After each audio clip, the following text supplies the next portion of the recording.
कर्म में अगर त्याग बुद्धि ठीक से विवेक नहीं है तो सूक्ष्म कर्तृत्व रहेगा, यश की भावना रहेगी, वो आगे चल के तकलीफ देती।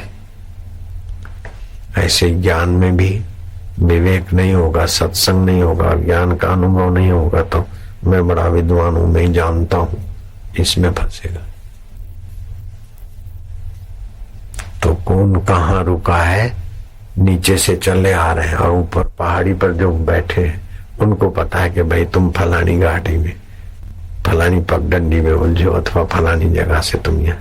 ऊपर वाला सभी मार्गों को देखता है, मार्ग वाला एक दूसरे से दूर हो जाते, लेकिन ऐसे ब्रह्मवेता की नजरिया साधक की अवस्था पे पड़ती कि कौन कितनी ऊंचाई पे और कैसे पहुंच जाए।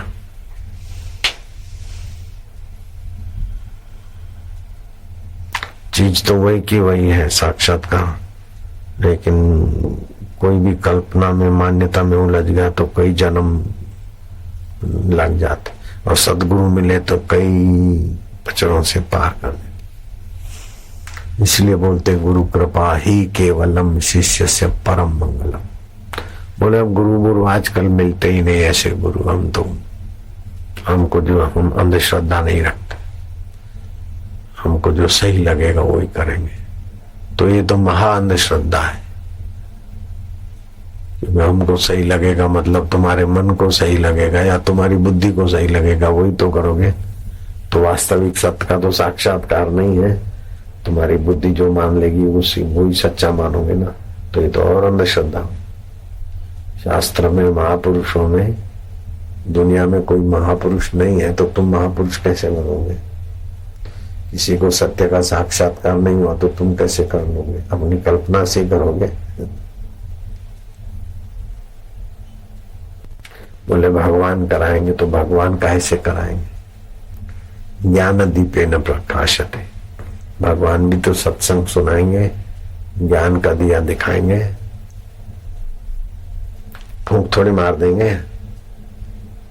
गुफा में कचरा है तो झाड़ू बुआरी से निकलेगा, खड्डे हैं तो सीमेंट कंक्रीट से भरेंगे, लेकिन अंधेरा है तो क्या सीमेंट कंक्रीट से भरोगे या झाड़ू से निकालोगे? अंधेरा तो प्रकाश से निकालो। ऐसे ही अंतःकरण में मलिन वासना है, शुभ कर्म से निकले। अंतःकरण में चंचलता है, धारणा ध्यान से निकले, लेकिन अंतःकरण का अज्ञान नहीं मिटा तो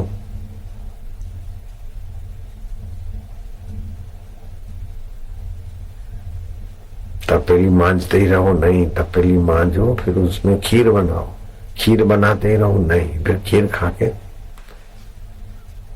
भूख मिटाओ। ऐसे ही सत्कर्म से दूषित वासना मिटे, ध्यान से चंचलता मिटे और ज्ञान से अज्ञान मिटे, होगी पूर्णता।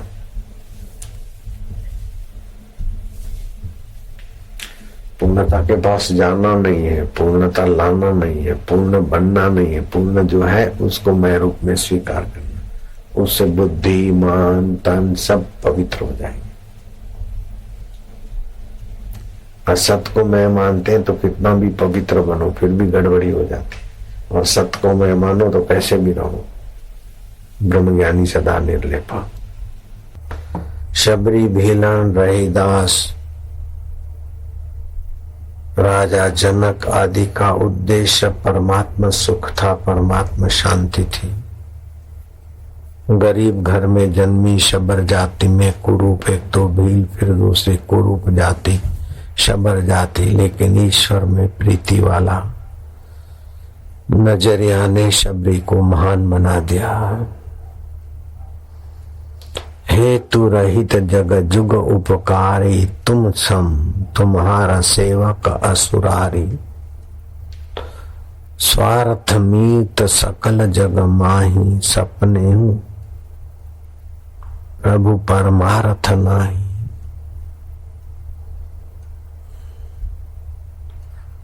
संसार में सब स्वार्थ से, नश्वर के स्वार्थ से मित्र संबंधी की परंपरा चलती, लेकिन भगवान में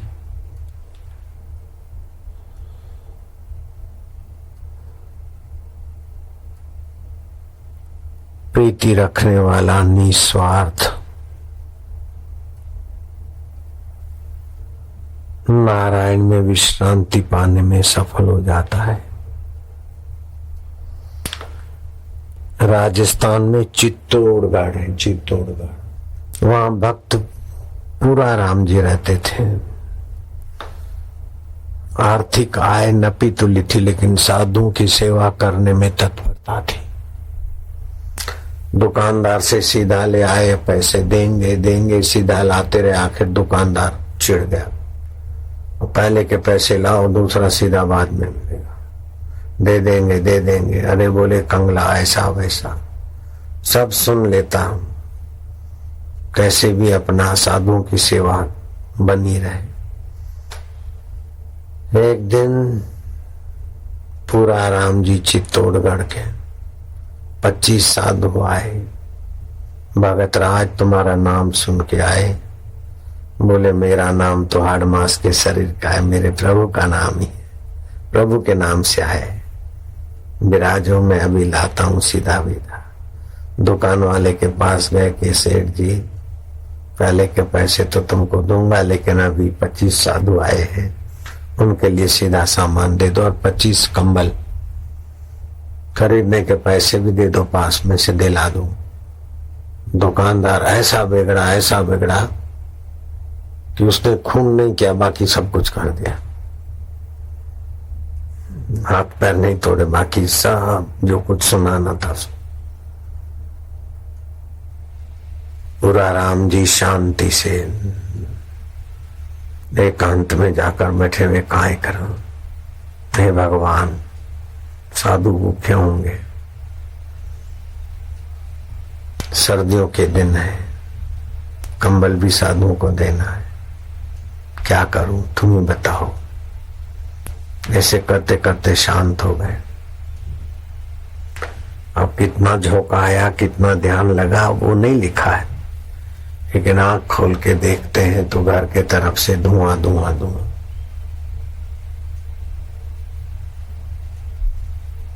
धीरे से गए, क्या बात है? बोले क्या बात है, क्या है? सीधा देके कंबल रख के चले गए।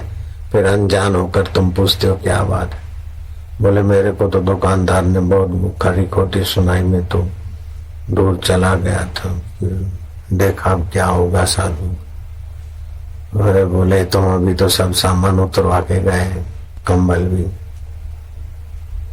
तुमको क्या हो गया है? चलो दुकानदार के पास। दुकानदार के पास गए, बोले भाई ये क्या किसने भेजे? बोले तुम तो आए, पहले के पैसे चुकतू कर गई है भाई, खाते में तुम्हारा साइन, 25 कंबल और दूसरा सीधा सामान, उसके भी रोकड़े रुपए दे दे, चांदी के ये गिने। त्रिलोचन दास जी समझ गए कि भक्तों के कार्य भगवान आप संवारता है। भगवान का चिंतन करके भगवान में शांत होते तो वही अंतर्यामी परमात्मा पूरा राम का रूप लेकर उसका बही खाता में साइन करके सामान घर पहुंचा के अंतर्धान हो गए। तुम्हारी एकाग्रता और भक्ति भगवान की भक्ति में अद्भुत भगवत प्रेम भगवत सामर्थ्य छुपा है।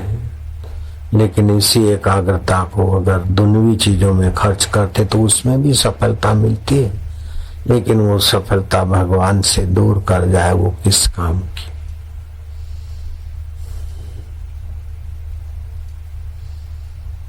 सत्य क्या है जिसे आप असत्य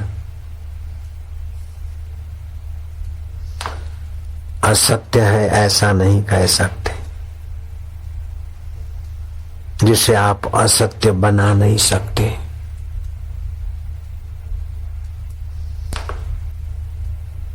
वो तो अपना अंतर्यामी है, उसको असत्य कैसे बनाओगे? असत्य है कैसे कहोगे?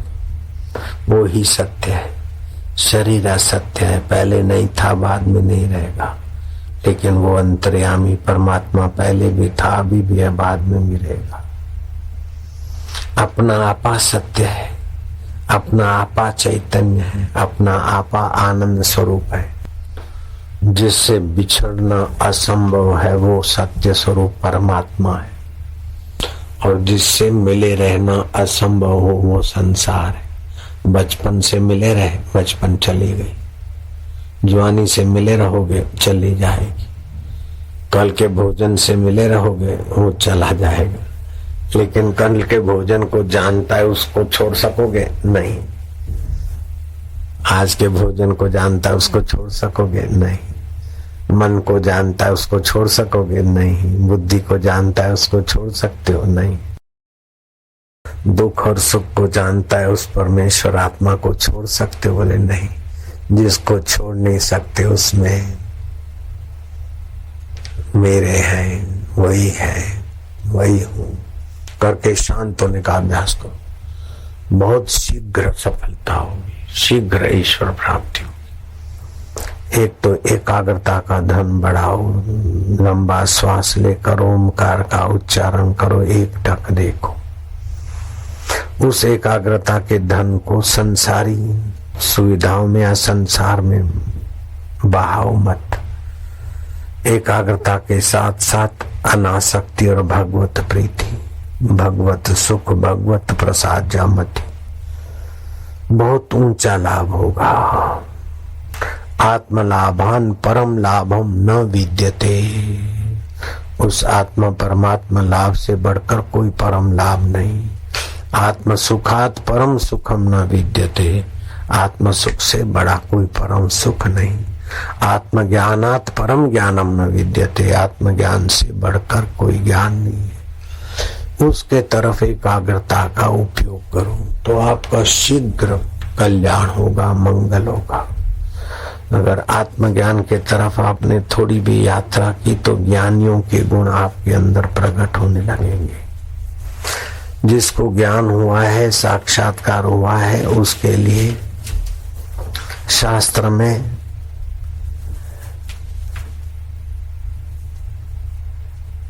दस लक्षण बताए। आपका चित्त, आपको ज्ञान हुआ, साक्षात्कार हुआ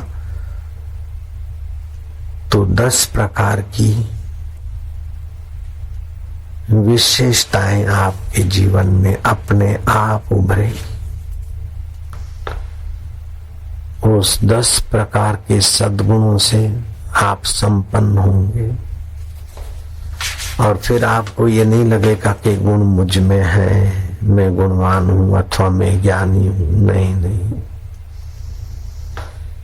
जिस पद को पाए बिना इंद्र भी अपने को कंगाल समझता, उस आत्म पद को पाकर ज्ञानी को अहंकार नहीं होता। यत पदम प्रेप्सवो दीना शक्रादय सर्व देवता अहो तत्र स्थितो योगी हर्षम न उपजायते। जिस पद को पाकर पाने के बिना इंद्र अपने को बोना समझते हैं, उस परम पद को पाकर ज्ञानी अपने में अहम नहीं करता। ये आश्चर्य है। ऐसा ज्ञान का प्रसाद मिल जाएगा। जैसा अमृत तैसी विष खाटी, जैसा मान तैसा अपमाना। फिर मान में आप फूलोगे नहीं और अपमान में आपको दुख चोट नहीं लगा सकता। हर्ष आपको हर्षित नहीं करेगा। सुखद वस्तु, सुखद स्थिति बाधित हो जाएगी। शोक आपको सता नहीं सकेगा। हर्ष शोक जाके नहीं, बैरी मित समान। कह नानक सुन रे मना, मुक्त ताहि ते जान। आप हर्ष से भी मुक्त हो जाएंगे, शोक के प्रसंग में भी मुक्त हो जाएंगे। राग के प्रसंग में भी आपके चित्त में राग नहीं रहेगा, द्वेष के प्रसंग में द्वेष नहीं रहेगा। अपने में कर्तृत्व नहीं रहेगा और भोक्तृत्व भी नहीं रहेगा। किसी अवस्था को पाकर मैं सुखी होऊंगा अथवा कहीं जाकर मैं सुखी होऊंगा और कहीं बनकर मैं सुखी होऊंगा, ये सारी नासमझी मिट जाएगी। आप इन 10 दिव्य लक्षणों से पुनित हो जाओगे। आप तो पावन हो जाओगे। आपके संपर्क में आपकी दृष्टि में आने वाले लोग भी पुण्यात्मा धर्मात्मा होने लगेंगे।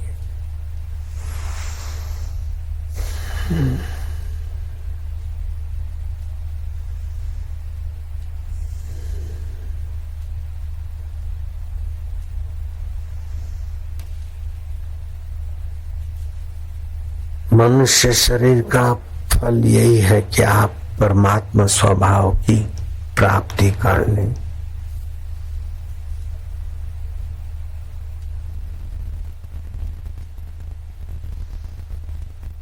भगवत गीता के 5वें अध्याय का 23वां श्लोक है, जो साधक इस मनुष्य शरीर में शरीर का नाश होने से पहले ही काम, क्रोध, भय, लोभ, शोक आदि उद्वेगों से विचलित नहीं होता, समता में टिक जाता है, उन उद्वेगों को सहन करके सम रह जाता है, उस पुरुष ने अपना मनुष्य जीवन सफल कर लिया।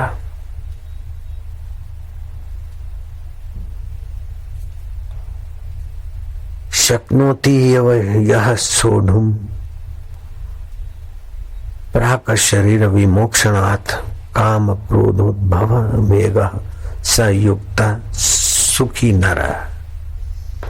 जो साधक इस मनुष्य शरीर में शरीर के नाश होने के पहले इन आवेगों को सहने की ऐसा नहीं कि चलो सह रहा हूं, दुख सह रहा हूं, अपमान सह रहा हूं, क्या करूं, नहीं, उसका प्रभाव ही नहीं पड़ेगा। जैसे हाथी पर मक्खियां बैठी थी, बार बार आती बैठती और चली जाती। रानी मक्खी को दया आ गई, हाथी को कहा कि भैया मैं अकेली नहीं, मेरी कई 5-25 सखियां तुम पर कई घंटों से अपना बोझा लाद बैठी, तुमको कष्ट होता होगा। हाथी ने कहा तुम कब से आई पता नहीं, और तुम्हारा वजन कितना है तुम ही जाके तोलो। तुम 5-25 तो क्या, और भी 50, 100, 200, 500 आ जाओ, तो मेरे को तुम्हारे वजन का पता ही नहीं चलता। तुम इतनी शुद्र हो, इतनी तुच्छ हो। जो सदा बदलता जाता है वो संसार है, और सारे बदलाहट को जो जानता है वो परमात्मा है। जो कभी बदले नहीं और साथ छोड़े नहीं वो परमात्मा है। जो टिके नहीं और साथ निभाए नहीं वो संसार है। संसार का उपयोग कर लो और परमात्मा में विश्रांति पा लो, दोनों तरफ से मौज हो जाएगी। बोले क्या करे बाबा, आजकल कोई संत मिलते नहीं। भले मानुस तुमको कोई विश्व में संत नहीं मिलता तो फिर तुम संत कैसे बनोगे? दूसरे में संतत्व नहीं दिखता तो तुम कैसे संतत्व बनोगे? संत के ये 10 लक्षण दूसरे प्रकार से भी वर्णित है।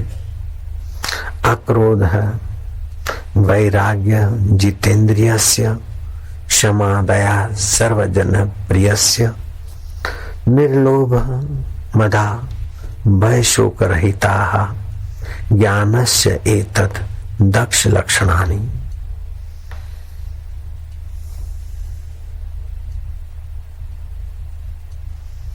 ज्ञान सरीखा गुरु न मिलिया, चित्त सरीखा चेला, मन सरीखा मित्र न मिलिया, गोरख फिरे अकेला। ज्ञान जैसा कोई गुरु नहीं है, चित्त अपने कहने में चले ऐसा कोई चेला नहीं, मन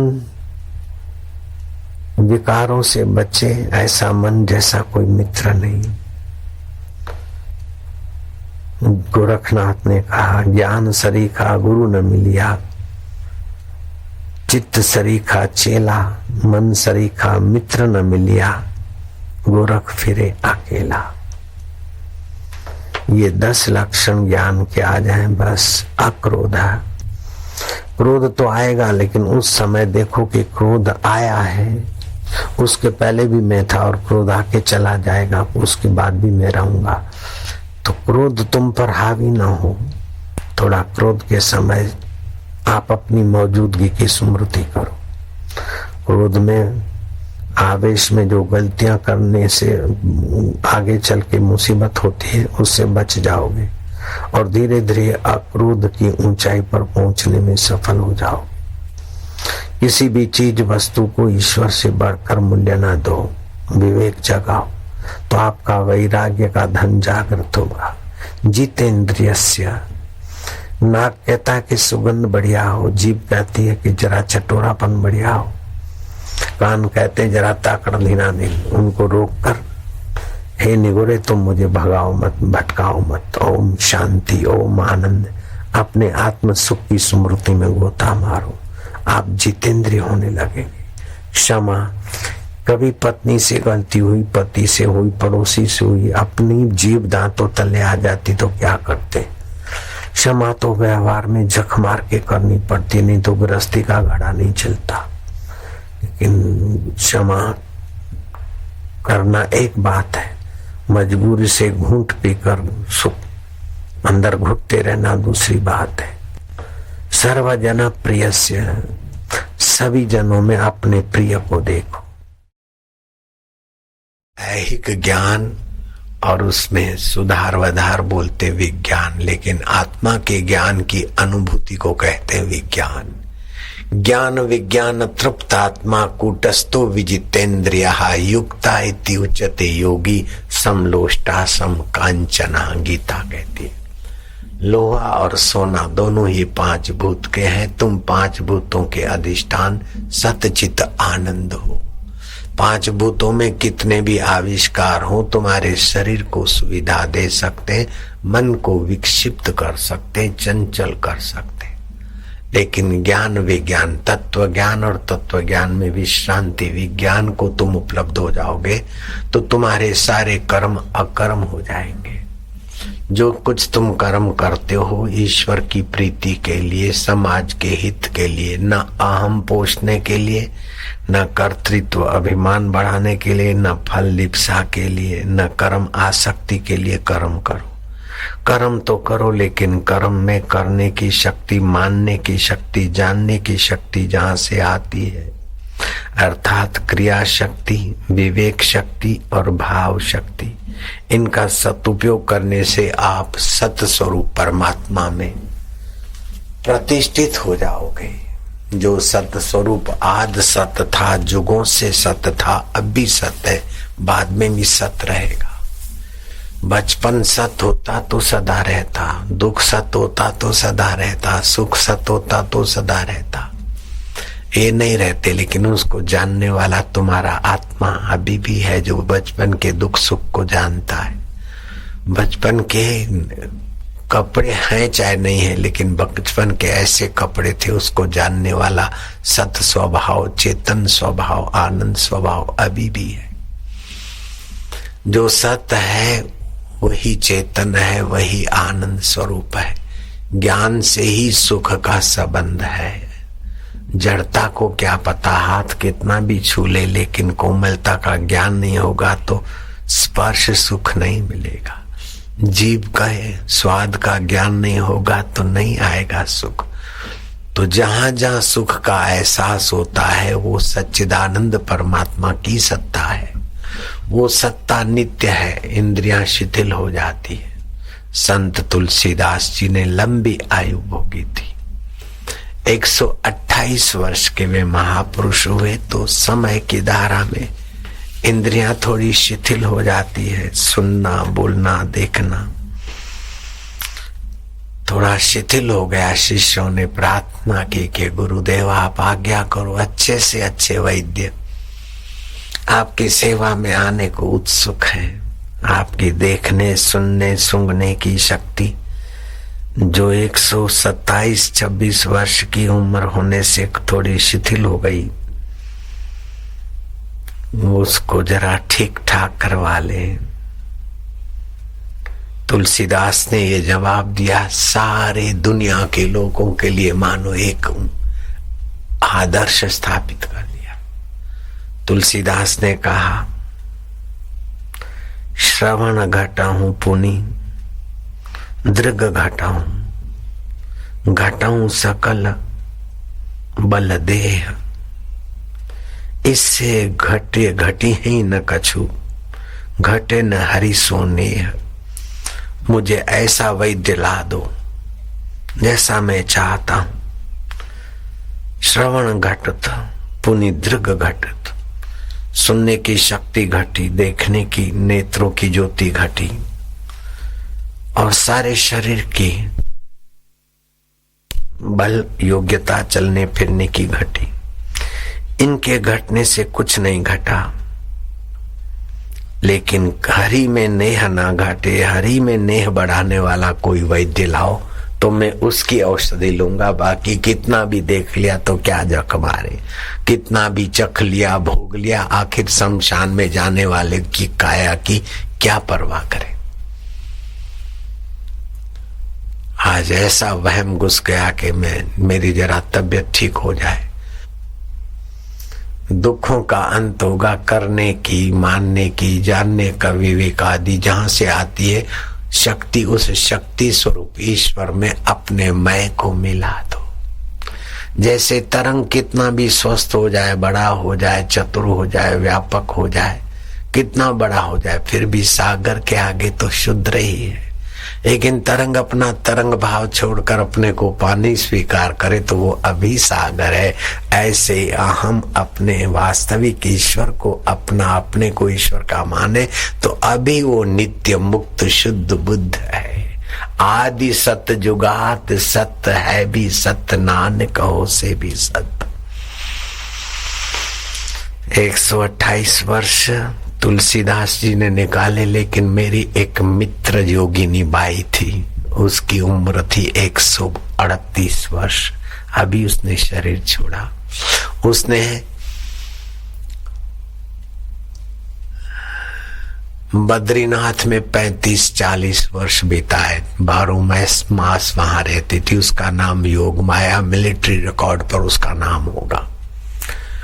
कई विदेश के जासूस छुपे वेश में रहते थे और भाई ने मिलिट्री वालों को बताया कि रहते और बर्फीले वातावरण में कुछ कान पर ले जाते और बातें करते। फिर मिलिट्री ने उनको पकड़ा, जासूसों को। आकाश मार्ग से गंगोत्री जमुनोत्री से उड़ान भरते हुए बद्री का आश्रम, बद्रीनाथ के दर्शन करने आए थे 4 साधु। आकाश मार्ग से, वो भी उसने आंखों से देखे। आबू की मैं गुफा में रहता था, नल गुफा में, वो पास की गुफा में रहती और मुझे बड़ा स्नेह करती। माताजी में बोलता था मेरे से तो बड़ी थी ही, और ध्यान भजन में भी क्या बड़ी रुचि स्थिति थी। योग माया नाम था, बंगाल का शरीर था, उसका भाई कलकत्ते में। तो वो तो देखने सुनने में भी सबल थी, उसे चश्मा वश्मा नहीं था, लेकिन बोलती थी कि ज्यादा लंबा शरीर भी किस काम का, किसी से सेवा लेनी पड़ती थी। आखिरी दिनों में अहमदाबाद आश्रम में भी आई थी। कहने का तात्पर्य है कि अपना शरीर कितना भी लंबी आयु वाला हो और कितनी भी सुविधा हो, फिर भी आपके कर्म अगर अकर्म नहीं होते हैं, एक होते कर्म, दूसरे होते विकर्म, उल्टे कर्म। धन बढ़ाओ, सत्ता बढ़ाओ, शत्रु की टांग तोड़ो, ये करो, इसको नीचा दिखाओ, ये सारे विकर्म कर्ता के लिए मुसीबत बनते।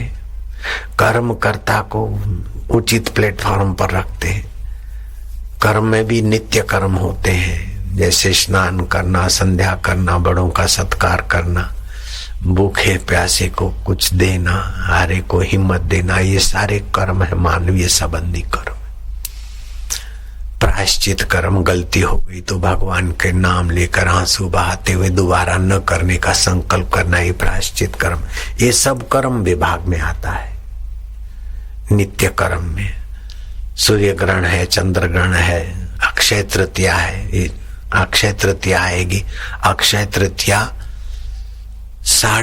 3 दिन है वर्ष में बिना मुहूर्त के मुहूर्त, दशहरा का बिना मुहूर्त के मुहूर्त, ऐसे ही चैत्र सुदी बीज बिना मुहूर्त के मुहूर्त, चिट्ठी चंद, अक्षय तृतीया बिना मुहूर्त के मुहूर्त, सोमवती अमावस्या के दिन जो पर्व माना जाता है, जप ध्यान का लाख गुना फल होता है, तो ग्रह नक्षत्रों का कुछ न कुछ ऐसा वातावरण होता है जो जलीय अंश में दिव्यता लाता है। बुधवार की अष्टमी, रविवार की सप्तमी, मंगलवार की चतुर्थी, जब भी आए तो सब काम छोड़कर जप ध्यान में लगना चाहिए। और अक्षय तृतीया, इसका मैंने बिल्कुल अच्छी तरह से अनुभव किया है, खूब फायदा होता है। मनोरथ फलते, मनोरथ यही करना है कि हमारे कोई मनोरथ न रहे, संसारी मनोरथ न रहे, प्रभु के मनोरथ में मेरा मनोरथ मिल जाए। शराबी के मनोरथ में तुम मनोरथ अपना मिला दोगे तो शराबी तुम्हें शराबी बना देगा। जुआरी के साथ आप अपना मनोरथ मिला दोगे तो जुआरी बन जाओगे। अफीमची और भंगेड़ी के साथ आप अपना मनोरथ मिला दोगे तो आप वो हो जाओगे। भगवान सुख रूप है, चेतन रूप है, आनंद रूप है, मुक्त आत्मा, महान आत्मा है। भगवान के मनोरथ में मेरा मनोरथ गल जाओ, मेरी होशो जल जाए, प्रभु की होशो भावना रह जाए, आपका मंगल परम मंगल हो जाएगा। आपका तो मंगल होगा, आपकी वाणी सुनने वालों का मंगल होगा, आपकी दृष्टि जिन पर पड़ेगी न वे भी पुण्यात्मा होंगे। गांधारी ने कहा कि कौरव मर रहे हैं, पांडवों का एक भी भाई नहीं मरा। दुर्योधन तू कल आ जाना नंगा होकर, मैं अपनी वर्षों की तपस्या, जो पति नहीं देखते तो मैंने भी ना देखने का नियम लिया, पट्टी बांधिए, मैं पट्टी खोलूंगी और तुझे अपनी तपस्या से वज्रकाय बना दूंगी, अमर बना दूंगी। ये बात सुनते ही पांडव खेमे में चिंता छा गई, चकित हो गए।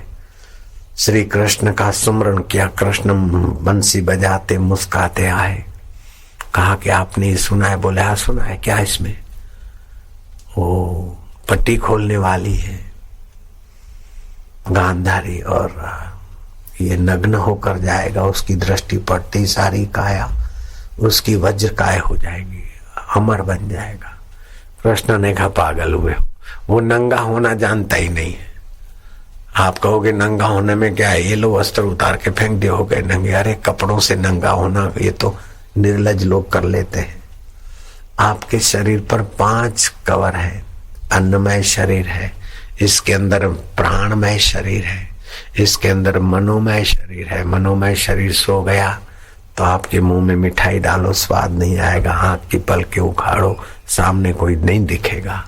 मनोमय शरीर के अंदर विज्ञानमय शरीर है, उसके अंदर आनंदमय शरीर है, उसकी गहराई में आपका अपना आपा है, सत्य चित्त आनंद स्वरूप आत्मदेव, उसी से ये सब चेतनवान होते। श्री कृष्ण ने कहा दुर्योधन नंगा होना नहीं जानता और गांधारी पट्टी खोलना नहीं जानती। गांठ बांधी खोल देगी, अरे नहीं नहीं ममता की पट्टी है, इतना पतिव्रता का तप है, फिर भी ममता नहीं छूटी, अपने पापी बेटे का पक्ष ले रही है। आम समाज पीड़ित हो रही, उसका उसे सत्कर्म नहीं सूझता है, कर्म में विकर्म कर रही। तुम चिंता न करो, मैं संभाल लूंगा। सुबह सुबह नग्न होकर जा रहे थे माँ के पास, कृष्ण ऐसे मोड़ पर छुप के खड़े थे। एकाएक देखा कि अरे दुर्योधन, दुर्योधन दोनों हाथ आगे करके सुकड़ के बैठ गया, जैसे कुमारी कन्या युवती शर्मा के बैठ जाए। बोले मैं तो पुरुष हूं और मेरे तुम्हारा तो परिचय, मेरे से इतनी सुकड़ान होती तो अपनी जननी के आगे तू इतना नंगा होके जाता है बेशरम, कुछ तो समझ।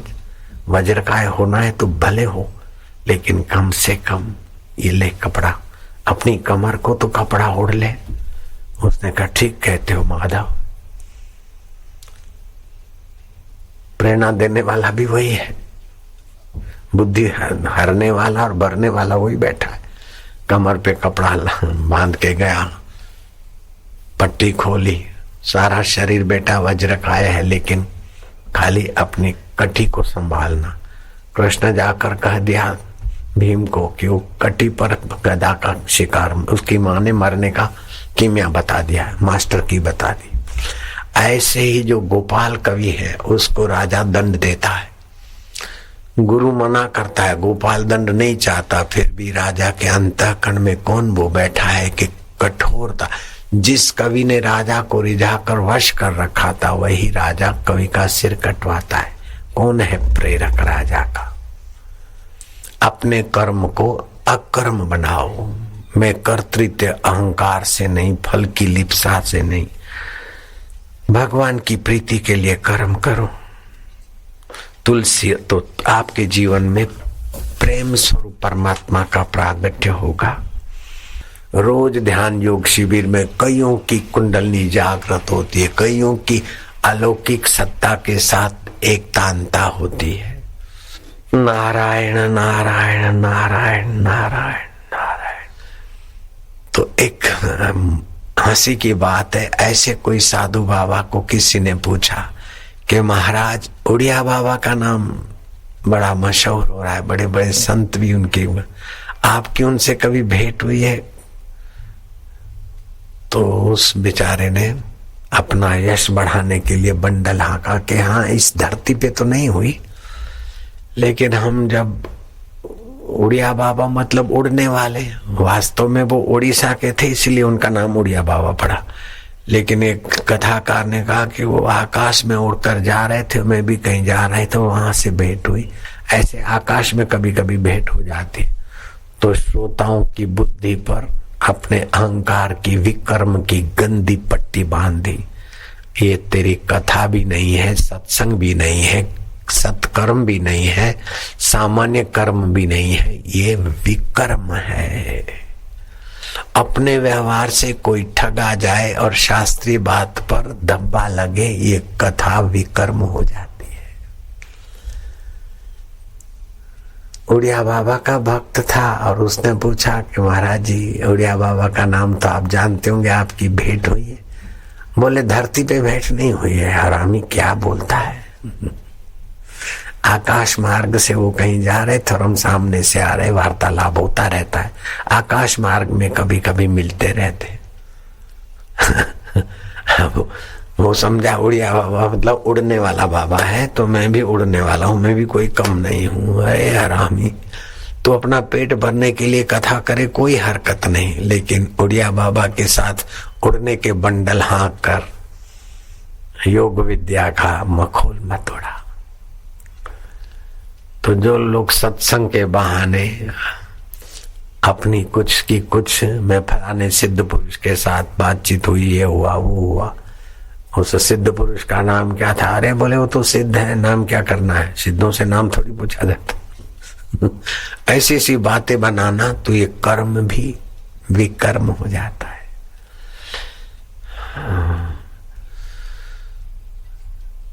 आंखें जलती है तो ऐसा ऐसा करो ठीक हो जाएगा। तो कुछ ऐसी युक्तियां जिससे आपका शरीर स्वस्थ रहे, और कुछ ऐसी युक्तियां कि आप श्वास लो और छोड़ो, लो और छोड़ो 5-25 बार, फिर श्वास लेकर खूब गुरु मंत्र जप करके फूंक मार के बाहर छोड़ो 5-7 बार। आप दिन भर प्रसन्न रहने का खजाना लेकर चलिए। प्रसन्नता के लिए आप न जाने कैसे कैसे विकर्म की गंदगी में न जाइए। काशी में रामदास गौड़ करके एक व्यक्ति थे जो भूत प्रेतों से संबंध रखते थे। वो भूत बुलाते और पुराने 1000, 10,000, 50,000 वर्ष पहले के भूत प्रेतों से वो बात करते, उनकी आत्माओं को। तो एक पुराने भूत ने बताया कि धरती पर प्रताप भानु राजा हो गए, और पहले रैवत मनवंतर में अगस्त रामायण भी थी, अभी नहीं है। वो भूतों ने बताई रैवत मनवंतर की बात।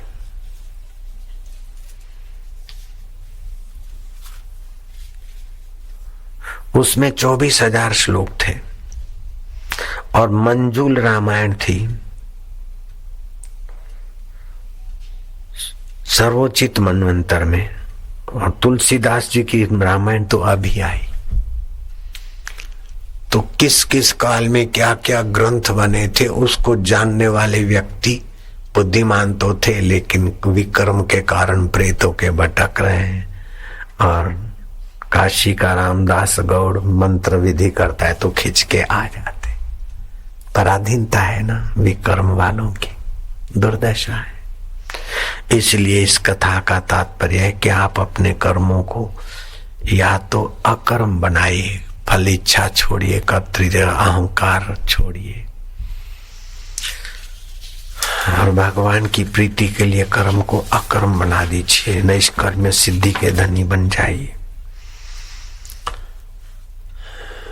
कर्तृत्व, कर्म में कर्तापन, दूसरा अहंकार, तीसरा आसक्ति, और चौथा फल आकांक्षा छोड़कर बहुजन हिताय बहुजन सुखाय कर्म करिए तो वो कर्म अकर्म हो जाएंगे, निष्कर्म सिद्धि हो जाएगी। बेजू बावरा हिरणों को बुला लेता है, उसके गले में से मालाएं निकाल देता और उनका शिष्य उनको बुलाकर मालाएं पहना देता है। लेकिन दोनों कवियों ने कर्म को विक्रम बना दिया।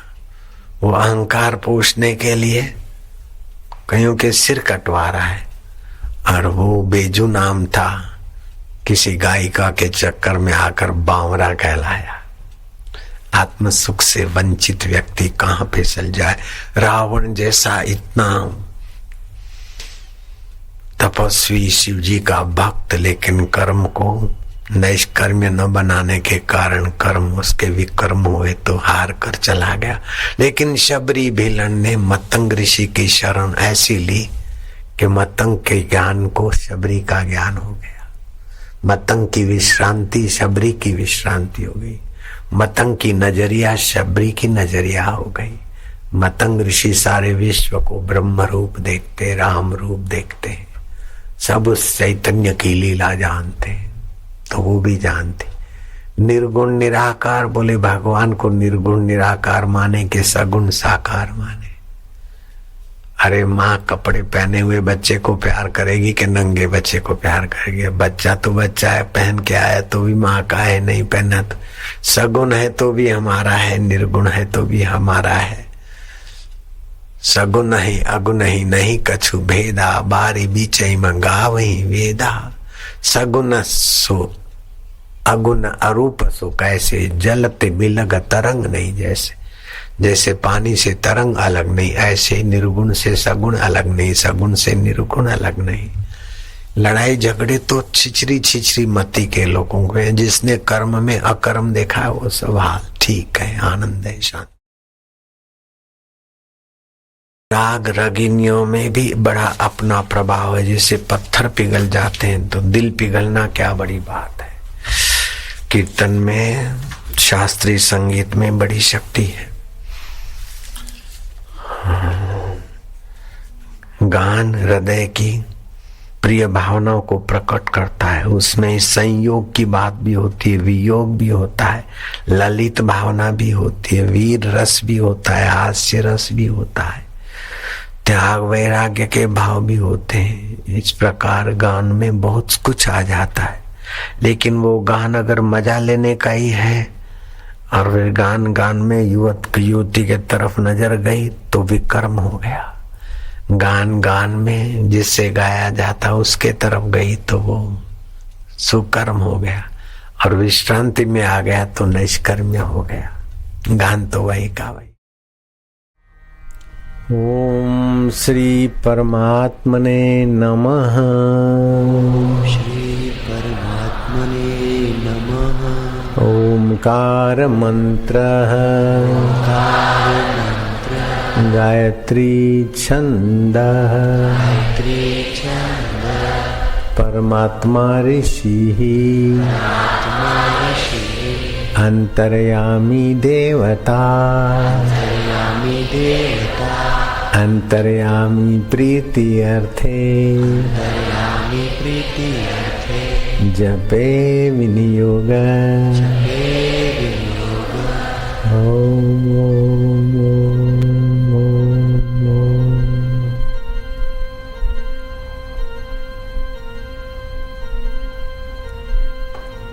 बाहर आवाज ना आए तो अच्छा है, होठों से।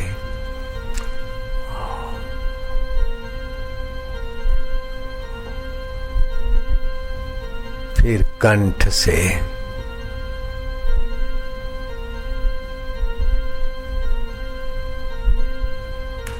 हे कृपा मूर्ति, सुख मूर्ति, माधुर्य मूर्ति, अंतरात्मा देव। होठों से, कंठ से, फिर हृदय से उसकी कृपा अभी देख लो, उसका रस अभी रसास्वाद कर लो।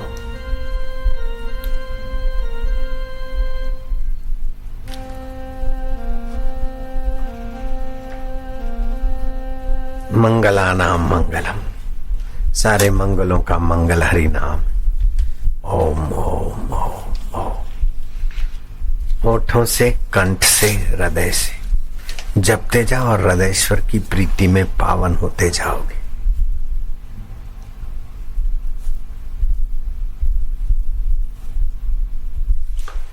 ब्रह्मांड में सबसे बड़े में बड़ा बल ईश्वर है। ईश्वर का बल ग्रहण करने के लिए अंतःकरण का निर्माण, ईश्वर का स्मरण प्रीति पूर्वक। ईश्वर दयालु है, ईश्वर मूर्ति दयामय है। वे हमारे दोषों को देखते हैं, अरे देखते हैं तो क्या है, माफी करते हैं। बच्चा माँ के पेट में उछल कूद करता है, लत्ता पच्छी करता है, माँ समझती है कि ये उत्पाती बच्चा कोई नेता बनेगा, कोई बड़ा आदमी बनेगा, होशियार बनेगा। उसको कहाँ थप्पड़ मारती, गुस्से मारती, अगर मारेगी तो अपने पेट पे ही मारेगी। ऐसे ही हम लोग तो ईश्वर के पेट में हैं, कैसे भी हैं ईश्वर के हैं। ईश्वर मूर्ति कृपामय है। ईश्वर पक्षपात क्यों करे? हम साधना करे, पुकारे तो हमारे पक्ष में होते हैं, लेकिन पुकार भी तो वही दिलाते हैं, वही तो दिलाते। लेकिन जब हम उनको चाहेंगे तब वो दिलाएंगे ना। ईश्वर को हाथ जोड़ना, ईश्वर का नाम लेना, ईश्वर के सुमरण करना, ईश्वर की कथा सुनना, ये भी हमारा अपना छोटा मोटा पुरुषार्थ है। उसके बदले में ईश्वर की कृपा, करुणा, सत्प्रेरणा, सद्भाव, ईश्वर में विश्वास, भक्ति, शरणागति, ये भी मानसिक कर्म है।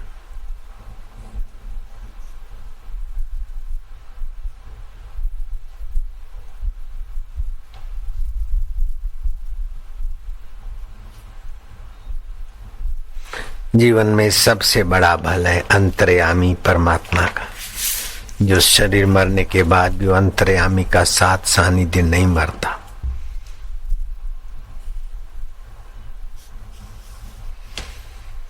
हे कृपा सिंधु, ओम ओम ओम ओम। दीन दयाल बिरद संभारी, हरऊ नाथ मम वासना भारी। वासना ही विकर्म कराती है, अहंकार सजवाती है। वासना ही बड़े बड़ों को मिट्टी में मिला देती है, और तुम्हारी प्रीति भक्ति छोटे छोटों को भी बड़ों का सिर ताज कर देती है।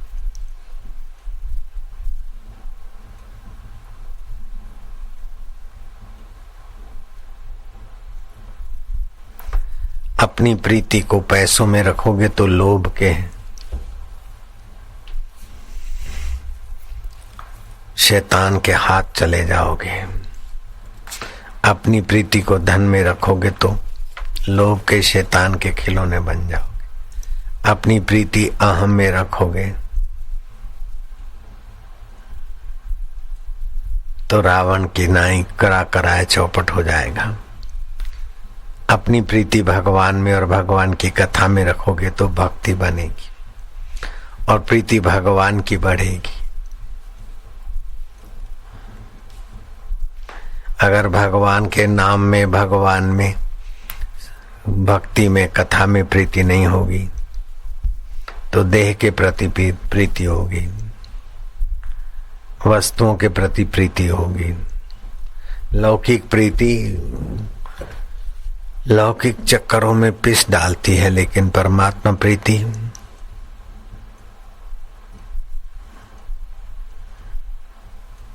परमात्मा मय बना देती है।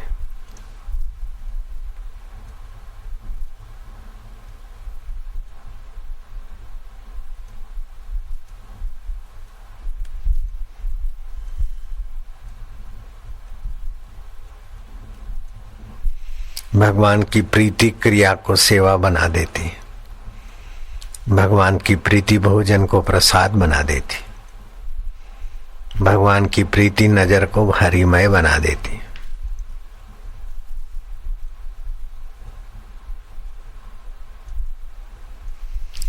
तुलसीदास जी कहते हैं, तुलसी प्रतीति एक, प्रभु मूर्ति कृपामयी। एक ही प्रतीति हो रही कि प्रभु मूर्ति कृपामयी, न जाने क्या क्या लीला कर करा के हमें अपनी ओर खींचते हैं। पहले प्रभु है, मेरे हैं, अपने हैं, कृपामय, ये विश्वास पक्का करो।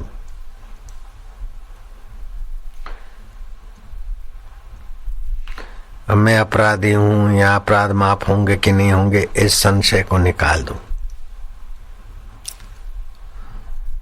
भगवान की सतत कृपा बरस रही, उसकी समीक्षा करो और श्रद्धा दी है। श्रद्धा के बल से साधु संग हुआ है। साधु संग से अब भजन हो रहा है। भजन से अनर्थकारी वृत्तियां, अनर्थकारी वासनाएं, अनर्थकारी आकर्षण मिट रहे हैं और सार्थक निष्ठा बन रही है। परमात्मा रस की, परमात्मा ध्यान की, परमात्मा प्रेम की रुचि बढ़ रही है। ये परमात्मा आसक्ति, जगत की आसक्ति मिटाने के लिए परम औषध है और ये परमात्मा आसक्ति परमात्मा भाव में प्रतिष्ठित करती है और वही परमात्मा प्रेम बनता है। वही तो भक्ति है। चिंतन, विरह, तड़प, प्रीति, पुकार, ये सब भक्ति है।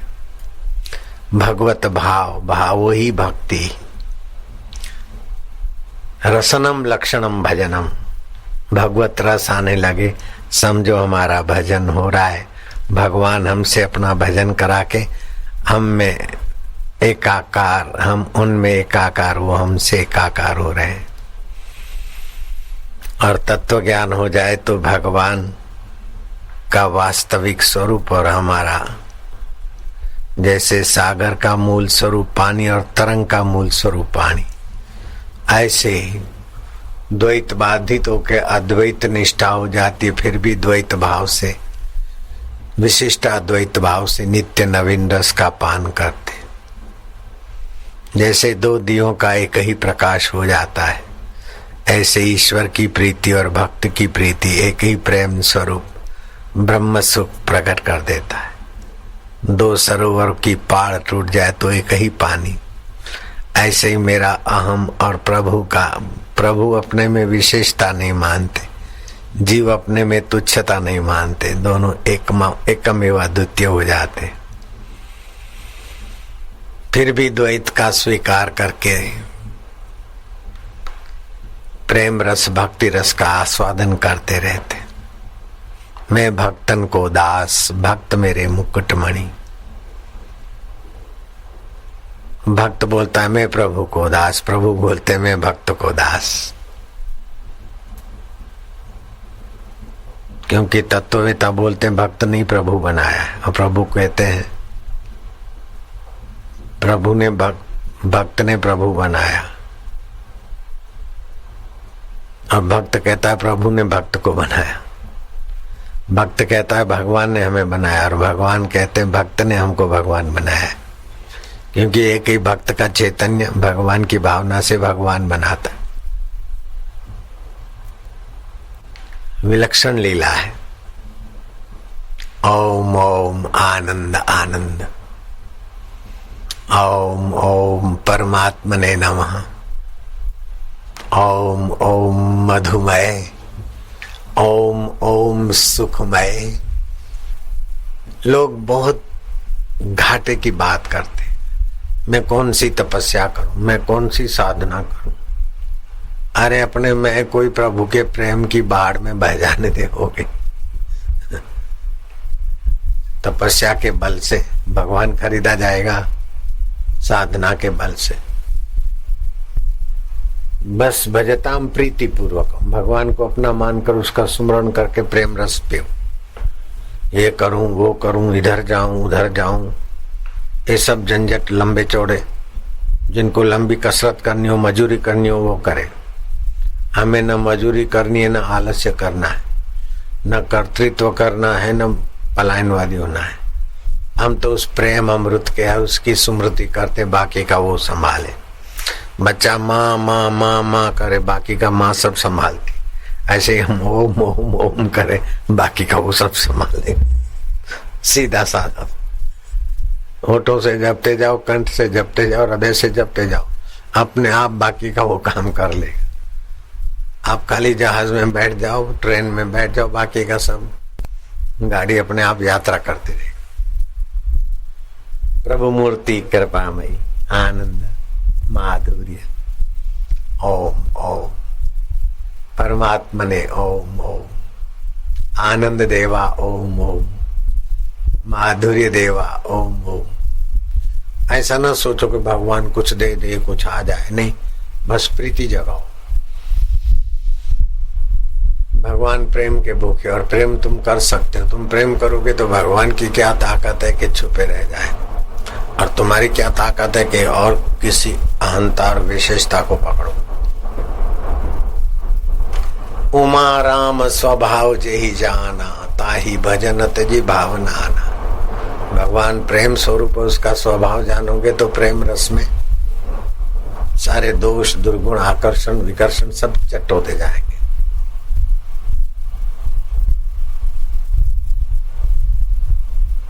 बेजो बावरा पत्थर पिघला देता था अपने संगीत से, उसका चेला ऐसा राग आलापता कि जंगल के हिरण आ जाते। राग राग में तन्मय हो जाते, और वो उसे गले में फूल माला पहरा देता था।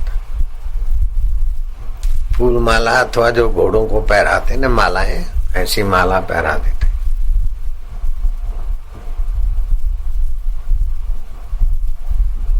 लेकिन भगवत प्रीति के बिना ये सारी विद्या, पत्थर पिघलाने की विद्या भी